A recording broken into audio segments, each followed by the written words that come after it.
వసుధర ఈమెను ఎలాగైనా బతికిద్దామని రిషి అన్న మాటకి వసుధర షాక్ అయిపోతుంది. రిషి సార్ మీరేనా అని అడుగుతుంది. ఏంటి వసుధర అలా చూస్తున్నావు? నేనే నీ రిషి సార్ని, పద ఏమైనా బతికిద్దామని చెప్పి ఆమెను ఇంక చేతిలో వేసుకొని హాస్పిటల్కి తీసుకెళ్తాడు. అవునండి, ఇంక రాబోయే కథలు అయితే చాలా చాలా ఇంట్రెస్టింగ్ అయితే ఉంటుంది.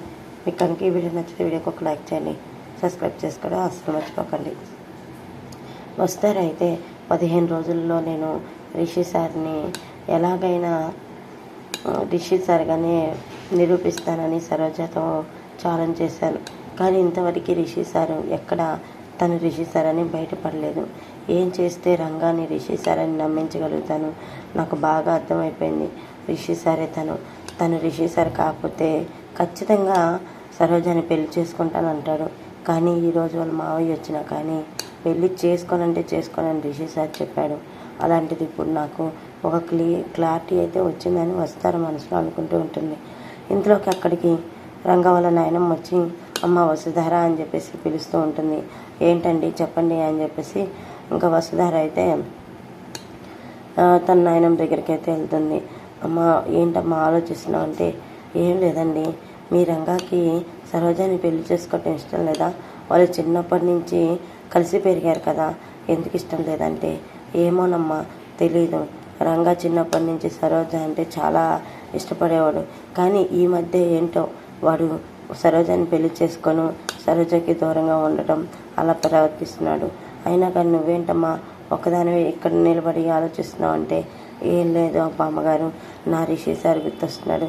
ఎప్పుడు నా రిషి సార్ని ఒక్కరోజు కూడా వదిలిపెట్టి ఉన్నది లేదు. అలాంటిది ఈరోజు నా రిషి సారు నాకు దగ్గర లేరు అంటే నాకు బాధేస్తుంది బామ్మగారు అని చెప్పి అంటూ ఉంటుంది. నీ రిషి సార్ తప్పకుండా తిరిగి వస్తాడమ్మా, నువ్వేం బాధపడమాకని చెప్పి రంగ వాళ్ళ నాయనమ్మ ధైర్యం చెబుతూ ఇంకా వెళ్ళబోతుండగా సడన్గా గుండె పట్టేసినట్టు కింద కుప్పగూలిపోతుంది. బామ్మగారు బామ్మగారు అని చెప్పేసి వసుధర అరుస్తూ ఉంటుంది.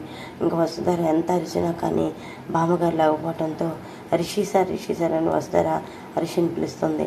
ఇంకా రిషి పరిగెత్తుకుంటూ వచ్చి ఏమైంది వసుధర అని చెప్పి అంటుంటాడు.